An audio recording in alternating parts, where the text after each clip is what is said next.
नमस्कार। Sharma ji infinity channel पर आपका हार्दिक हार्दिक स्वागत, अभिनंदन।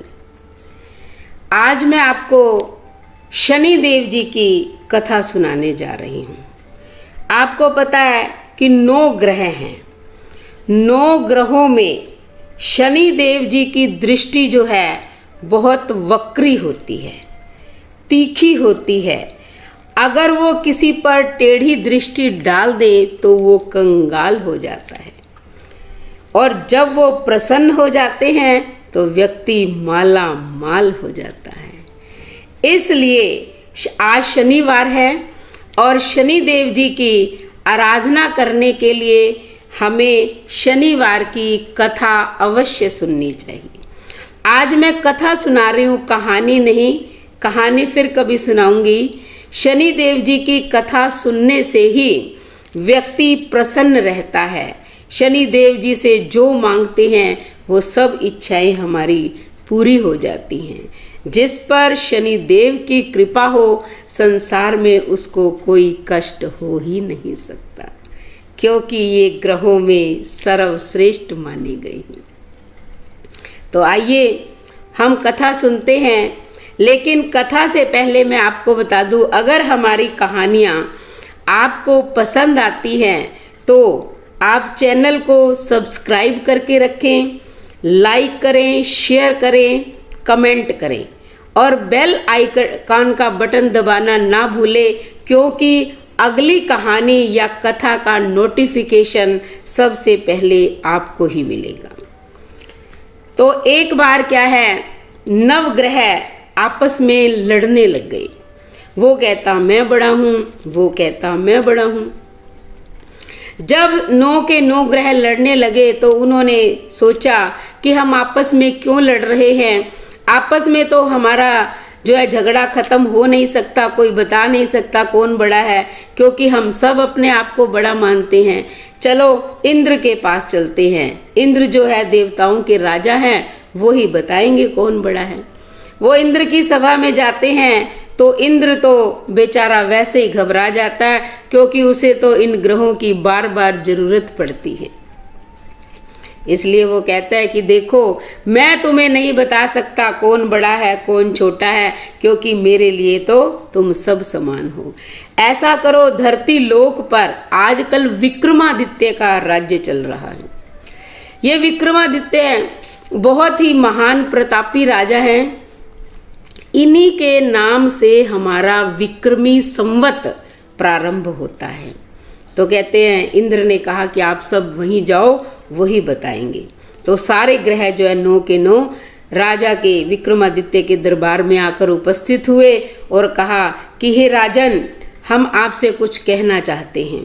तो राजा ने कहा पहले सब बैठ तो जाइए। उन्होंने कहा महाराज, हम तब तक आसन ग्रहण नहीं करेंगे जब तक आप ये नहीं बता दोगे कि हम में से छोटा कौन है और बड़ा कौन है। कुछ समय के लिए तो विक्रमादित्य भी दुविधा में आ गए, लेकिन वो बुद्धिमान थे।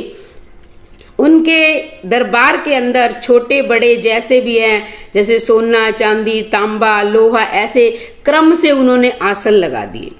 सोना पहले था, लोहा सबसे पीछे था, और सभी ग्रहों को कहा कि आप अपना अपना आसन ग्रहण कर लो।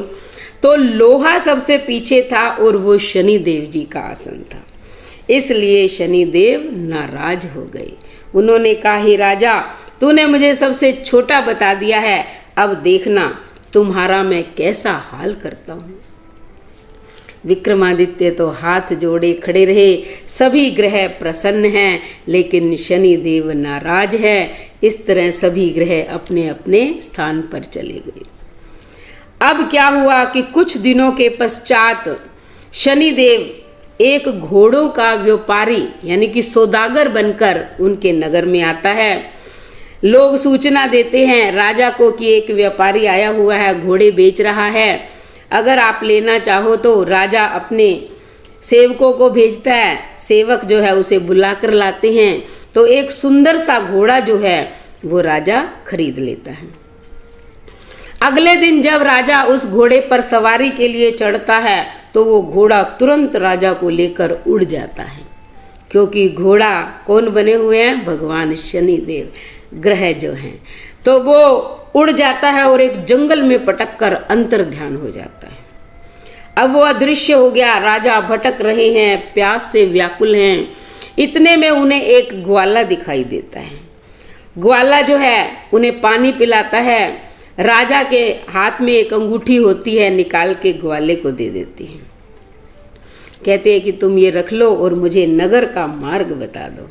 तो राजा नगर में जाते हैं। वहां एक सेठ के पास जाते हैं। सेठ जो है बड़ा खुश होता है। उस दिन उसकी दुकान पर बहुत आमदनी होती है। तो वो प्रसन्न होकर उसे कहते हैं कि तुम कहाँ के रहने वाले हो, कहाँ से आए हो? तो वो विक्रमादित्य जी कहते हैं कि मैं उज्जैन का रहने वाला हूँ और वीका मेरा नाम है। तो राजा वो जो सेठ था उसने कहा कि चलो आज मेरे घर चलो, मैं तुम्हें भोजन कराता हूँ। जब वो भोजन के लिए उन्हें अपने घर लेके जाता है तो विक्रमादित्य क्या देखते हैं? खूंटी पर एक हार लटका हुआ होता है और खूंटी धीरे धीरे उस हार को निगल रही होती है। राजा ये दृश्य देखकर हैरान हो जाते हैं। वो समझ जाते हैं कि अब शनि देव मेरे ऊपर जो है कोप दृष्टि रखे हुए हैं। जैसे ही वो सेठ आता है भोजन लेकर, देखता है कि उसके तो खूंटी पर हार था, वो इसने चुरा लिया है। अब उसे गुस्सा आ जाता है, उसे भोजन नहीं कराता और सीधा राजा के पास ले जाता है। कहता है कि महाराज, क्योंकि पहले सब नगरों के अलग अलग राजा होते थे, तो उस नगर के राजा के पास ले गया। कहता है इसने मेरा हार चुरा लिया है। राजा ने उसकी भोली भाली सूरत देखी। वो कहते नहीं, ये जो है चोरी नहीं कर सकता और कुछ भी हो जाए, लेकिन उसे छोड़ दिया जाता है, उसे कोई दंड नहीं दिया जाता। सेठ भी बेचारा निराश हो जाता है, क्योंकि जब राजा ने ही दंड नहीं दिया तो वो क्या कर सकता था। अब जो है विक्रमादित्य ने क्या किया? एक तेली की घानी पर रहने लगा। वो बैठा बैलों को हाँकता रहता, बस यही काम था। एक बार वर्षा ऋतु हुई तो उसका मन किया, उसने मल्हार राग गाना शुरू कर दिया। और जैसे ही ये राग उस राजा की पुत्री राजकुमारी के कानों में पड़ा, वो उस पर मोहित हो गई। उसने अपनी दासियों को बुलाया और कहा कि जाकर पता करो ये मल्हार राग कौन गा रहा है। दासियां ढूंढती ढूंढती वहीं पहुंची तेली की घानी पर, जहां वो युवक बैठा मल्हार राग गा रहा था। उन्होंने आके राजकुमारी को बताया। राजकुमारी ने तुरंत अपने मन में ये प्रण कर लिया कि मैं तो अगर विवाह करूंगी तो इस युवक के साथ, वरना नहीं करूंगी। सुबह राजा रानी को पता चला। उन्होंने पुत्री को बहुत समझाया कि हम आज ही तुम्हारे लिए अच्छा राजकुमार ढूंढकर तुम्हारा विवाह कर देते हैं, तुम इस युवक के साथ क्यों कर रही हो? लेकिन राजकुमारी नहीं मानी। राजा को गुस्सा आ गया। राजा ने उस युवक को बुलाया और उसके हाथ पैर कटवाकर जंगल में फेंकवा दिया। देखो, शनि देव जी की जब बुरी दृष्टि पड़ती है तो क्या क्या हाल होता है। लेकिन राजकुमारी का निश्चय दृढ़ रहा। उसने कहा चाहे कैसा भी है, हाथ पैर है या नहीं है, लेकिन मैं विवाह तो उसी से करूंगी। जब वो अपनी जिद पे अड़ी रही तो उन्होंने, राजा ने और राजा की पत्नी यानी कि रानी ने, दोनों ने मिलकर उसका विवाह जो है उसी युवक से यानी कि विक्रमादित्य से करवा दिया। कुछ समय के पश्चात एक बार विक्रमादित्य सो रहे थे, रानी भी सो रही थी, तो शनि देव ने उन्हें स्वप्न में दर्शन दिए। विक्रमादित्य ने प्रणाम किया। कहते कि हे शनि महाराज, जैसा दुख आपने मुझे दिया किसी और को मत देना। शनि देव जी ने कहा कि हे विक्रमादित्य, अब तुम पर मेरी दशा समाप्त हो गई है, क्योंकि तुमने मेरा अपराध किया था, मुझे छोटा बताया था। अब तुम्हारे हाथ पैर भी वापस आ जाएंगे और तुम्हारा राज्य भी तुम्हें मिल जाएगा। तो विक्रमादित्य बहुत प्रसन्न हुए।